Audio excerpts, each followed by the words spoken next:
सत्यनारायण भगवान की जय। बोलिए मेरे बांके बिहारी लाल की जय। आज भगवान श्री सत्यनारायण का व्रत है।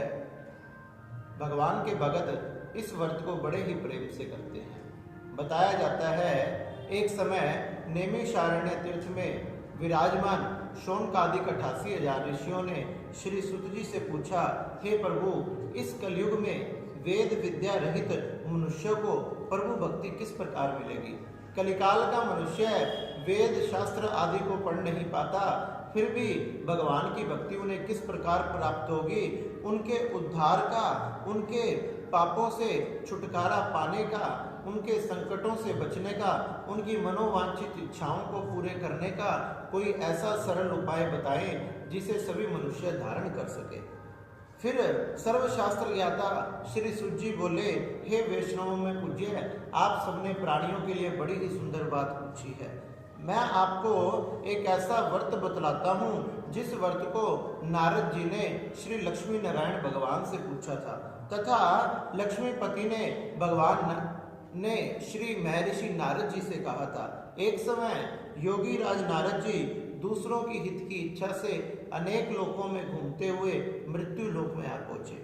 जब वह मृत्यु लोक में आ पहुंचे, यहाँ सभी योनियों में जन्मे हुए प्राय सभी मनुष्यों को दुखी देखकर बड़े चिंता करने लगे। वह सोचने लगे कि ऐसा कौन सा उपाय किया जाए जिनसे इन सब मनुष्यों की चिंताएं मुक्त हो जाए। यही सब सोचकर वह विष्णु लोक को गए। वहां पर श्वेत वर्ण 4 भुजा वाले देवों के देव नारायण भगवान को देखकर कहने लगे, हे भगवान, आपके चरणों में मेरा प्रणाम है। आप अत्यंत शक्ति संपन्न हैं, मन तथा वाणी भी आपका पार नहीं पा सकती।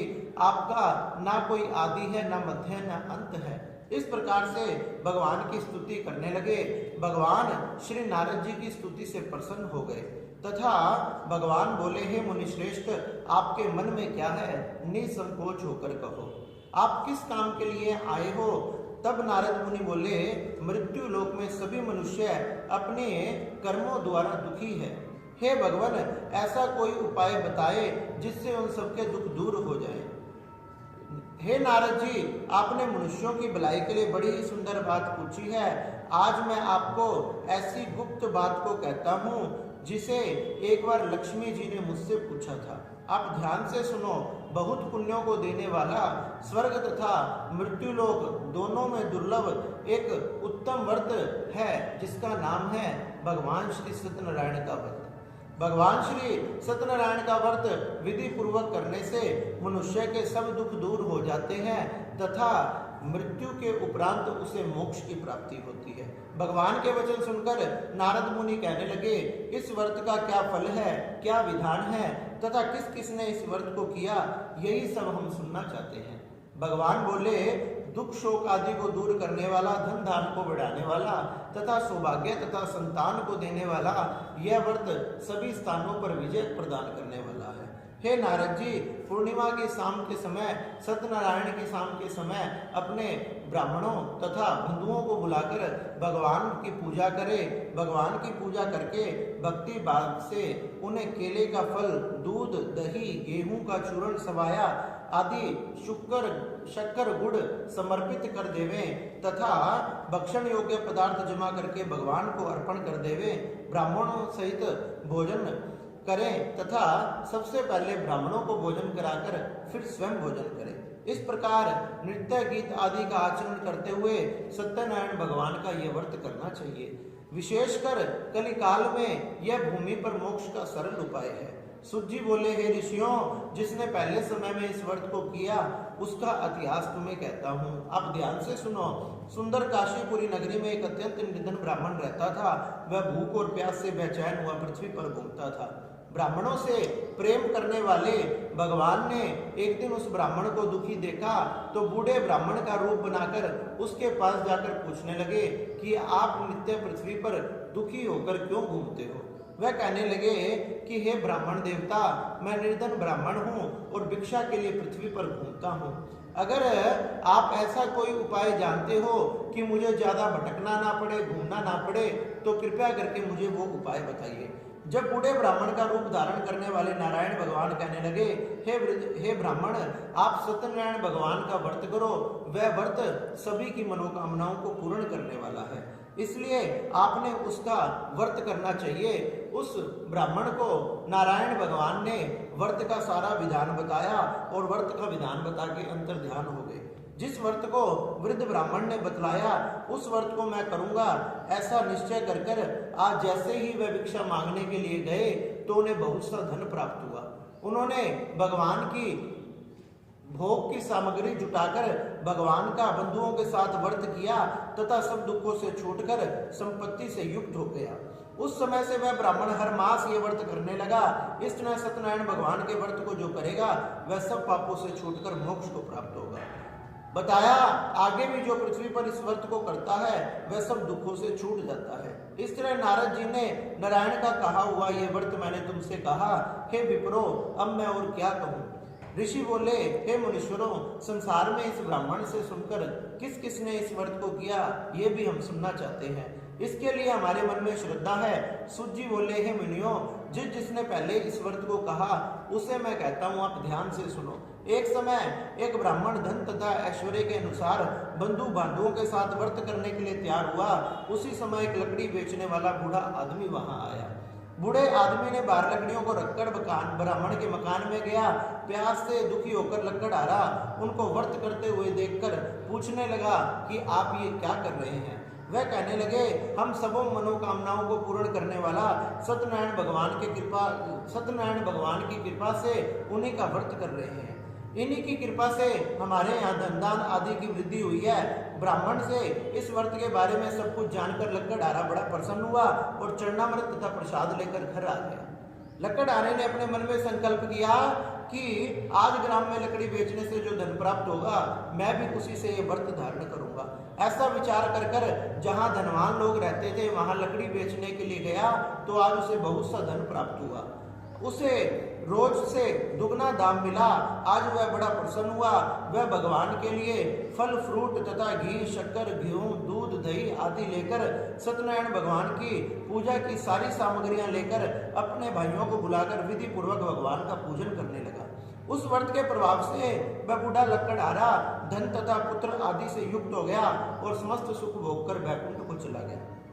सूत जी बोले, हे श्रेष्ठ मुनियों, आगे की कथा कहता हूँ, ध्यान से सुनो। पहले समय में उल्कामुख नाम का एक बुद्धिमान राजा था। वह सत्य वक्ता और जितेंद्रिय था। प्रतिदिन देव स्थानों पर जाता, गरीबों को धन देता तथा उनके कष्ट को दूर करता था। भद्रशिला नदी के तट पर उन दोनों ने सत्यनारायण भगवान का ये व्रत किया। उस समय वहां एक साधु वैश्य आया। उसके पास व्यापार से कमाया हुआ बहुत सा धन था तथा वो नाव को किनारे पर ठहराकर राजा के पास जाकर पूछने लगा कि आप ये क्या कर रहे हैं। हे राजन, मुझे भी बताएं, मेरी भी सुनने की इच्छा है। राजन कहने लगे, हे साधु, अपने बंधुओं के साथ मैं पुत्रादि के प्राप्ति के लिए महान शक्तिमान सत्यनारायण भगवान का व्रत कर रहा हूँ। राजा के वचन सुनकर साधु आदर से बोला, हे राजन, मुझे भी इसका विधान बताइए, क्योंकि मैं भी इस व्रत को करूंगा। क्योंकि मेरे कोई संतान नहीं है। इस प्रकार राजा से सारा विधान जानकर वह बड़ा प्रसन्न हुआ। घर आकर अपनी स्त्री से संतान देने वाले इस चमत्कारी व्रत के बारे में बतलाया और कहने लगा, जब मेरे संतान हो जाएगी तब मैं इस व्रत को करूंगा। भगवान सत्यनारायण उसके संकल्प से प्रसन्न हो गए। 10वें महीने में एक सुंदर कन्या का जन्म हुआ जिसका नाम कलावती रखा गया। शुक्ल पक्ष की चंद्रमा की तरह वो कन्या दिनों दिन बढ़ने लगी तथा एक दिन अपनी कन्या को कुछ सखियों के साथ खेलते हुए देखा तो उसने अपने दूत को बुलाकर कहा, इसके लिए कोई अच्छा सा लड़का ढूंढ कर लाओ। वह दूत कंचनपुर नगर में गया। वहां से एक सुंदर सा लड़का ढूंढ कर ले आया। उस योग्य लड़के के साथ साधु ने विवाह कर दिया तथा पुत्री को विदा करने लगा।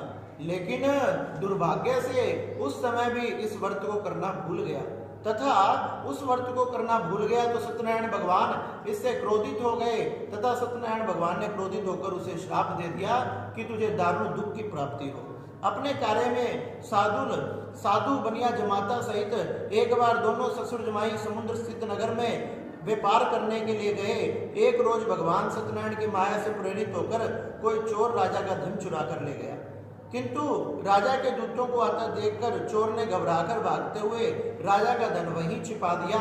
और जब सैनिक भागे भागे आए तो सैनिकों ने देखा ये दोनों चोर हैं, इसलिए उन्हीं को पकड़ कर ले गए। दोनों को पकड़ कर ले गए, दोनों को कठिन कारावास में डाल दिया गया। दोनों मन ही मन में सोचने लगे, हे भगवान, हमसे कौन सा अपराध हुआ है। इस प्रकार से भगवान की माया से उनके घर पर भी जो धन तथा अन्न रखा था उसे चोर चुरा कर ले गए तथा उनकी स्त्री तथा बेटी भी बड़ी दुखी हुई। एक दिन उसकी बेटी देर से घर आई। माँ पूछने लगी, बेटी कलावती, तेरे मन में क्या है? इतनी देर तक तू कहाँ थी? वह कहने लगी, मैं एक ब्राह्मण के घर पर थी, भगवान सत्यनारायण की कथा सुन रही थी, उसी का प्रसाद लेकर आई हूँ, इसलिए वो लेट हो गई है। तो माँ को जैसे ही सत्यनारायण भगवान का नाम सुनाई दिया, अपनी भूल का एहसास हुआ तथा उसने भी सत्यनारायण भगवान को प्रणाम करके नमस्कार करके क्षमा याचना करी और कहने लगी, हे सत्यनारायण भगवान, हम सबका अपराध क्षमा करो, मेरे पति तथा दामाद जल्दी घर आ जावे, हम आपका व्रत तथा पूजा करेंगे। इस प्रकार भगवान की पूजा की तैयारियां करने लगी। उधर पति देव भी जेल में बैठे बैठे सत्यनारायण भगवान को याद करने लगे, हे सत्यनारायण भगवान, हमें क्षमा करो, हमें हमारी भूल का एहसास हुआ है। सत्यनारायण भगवान उनकी इस क्षमा प्रार्थना से प्रसन्न हो गए तथा राजा को सपन में दर्शन देकर कहा कि दोनों को सुबह छोड़ देना, ये दोनों चोर नहीं है, नहीं तो तेरा सारा राज्य नष्ट कर दूंगा। राजा ने सभा में अपना सपन सुनाया। सारे सभासदों ने कहा कि भगवान की आज्ञा है तो इन्हें छोड़ देना चाहिए। उन दोनों को बहुत से वस्त्र आभूषण देकर छोड़ दिया गया। उन्होंने मंगलाचरण करके यात्रा आरंभ की। जैसे ही यात्रा आरंभ करी, भगवान परीक्षा लेने के लिए आ गए तथा भगवान ने आके पूछा, हे साधु, तेरी नाम में क्या है? वह हंसते हुए बोला, क्यों धन लेने की इच्छा है?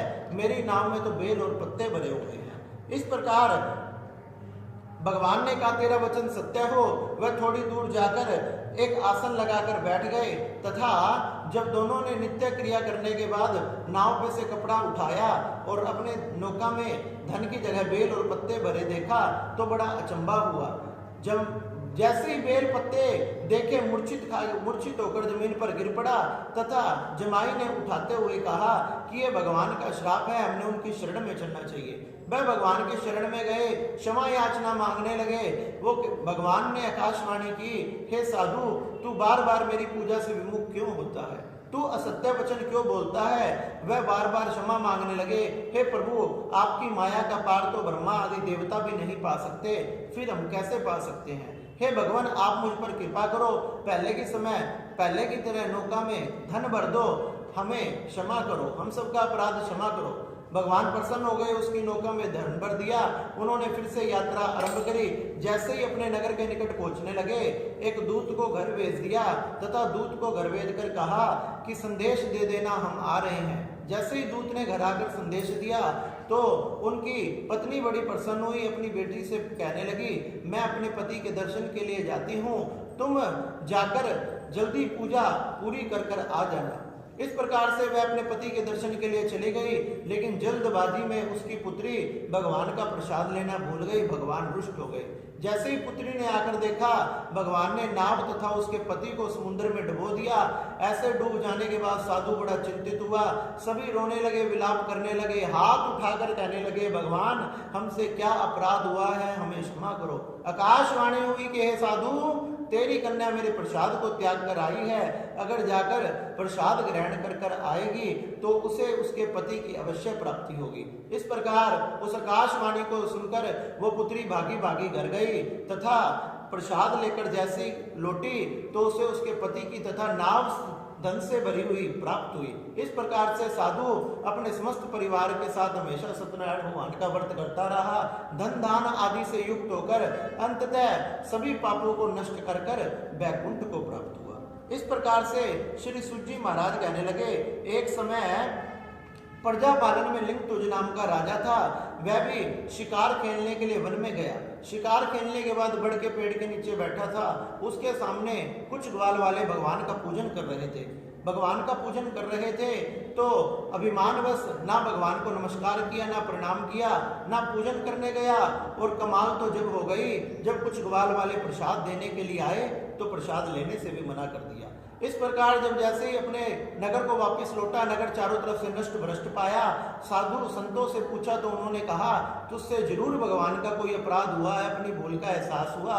वापिस वन में आकर भगवान को नमस्कार करके पूजा करके प्रसाद लेकर जैसे ही लौटा, उसका नगर पहले से भी ज्यादा सजा हुआ था। इस प्रकार वह राजा भी समस्त प्रजा के साथ सत्यनारायण भगवान का व्रत करता रहा तथा सत्यनारायण भगवान का व्रत करते करते अंततः मोक्ष को प्राप्त हुआ। इसलिए हे शौनकादिक 88,000 ऋषियों, यह सत्यनारायण भगवान का व्रत बड़ी ही मनोवांछित इच्छाओं को पूर्ण करने वाला तथा पापों को नष्ट करने वाला है। जो मनुष्य भी इस दुर्लभ व्रत को करेगा, भगवान की कृपा से उसे धन की प्राप्ति होगी।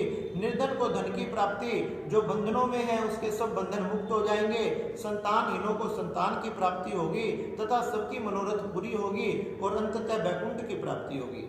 जिन्होंने पहले इस व्रत को किया उसके दूसरे जन्म की कथा को कहता हूँ। वृद्ध शतानंद ब्राह्मण ने सुदामा का जन्म लेकर मोक्ष को पाया तथा उनका मुख नाम का राजा दशरथ होकर वैकुंठ को प्राप्त हुआ और साधु नाम के वेश्य ने मोरध्वज बनकर अपने पुत्र को आरे से चीरकर मोक्ष प्राप्त किया और महाराज तुंगध्वज ने स्वयंभू होकर भगवान में भक्ति युक्त कर्म कर मोक्ष को प्राप्त किया। इसलिए हे शौनकादिक 88,000 ऋषियों, जो भी सत्यनारायण भगवान के व्रत को करता है, उनकी कथा को सुनता है, उनके समस्त पाप नष्ट हो जाते हैं और सभी मनोवांछित फलों की प्राप्ति होती है, सभी इच्छाएं पूरी होती है और अंततः भगवान के चरणों की प्राप्ति होती है। इसलिए सभी ने सत्यनारायण भगवान के इस व्रत को करना चाहिए।